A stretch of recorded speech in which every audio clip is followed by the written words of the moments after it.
da idan kika lura za ki ga yarinyar nan fa kwata-kwata ba ta so suka kyale ni ba. Ke iya yarinyar nan ma kika gani? Ina wannan gajeren nan da ke wannan gefen?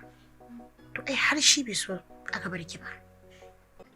Bari ka ji honorable, ko mahaifina sai na kawar da shi inda da 'ya'yan banki. Amma akwai sharadi.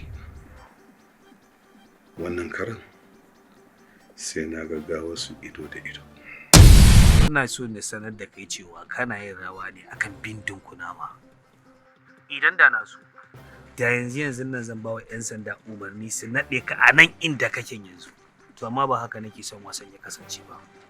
Ina so na ga faɗuwar ka ne a lokacin da kake tsakiyar da na sanin aikata min batulci. Batulci ai kai ne ka fara koya min shi. Idan ku akwai wadda zai nadama, to bayan kai ne. Ni ai na riga na gama yin tawa nadama. Tun daga yaron da na raina nan ya riga da yayi min batulci. Yanzu taka nake jira. Ba faduwa a tare da ni, kuma hakan ne yasa ka janyo ni jikinka kuma na hannun damanka. Kai yaro, tsaya iya matsayinka kada zancen 'yan duniya ya ruɗe ka. Ina so ka sani shi babu ruwan arziki da gashi. Kowa Allah ya yi wa, dole sai dai a kalle shi. Haka mai magana jari ya ce.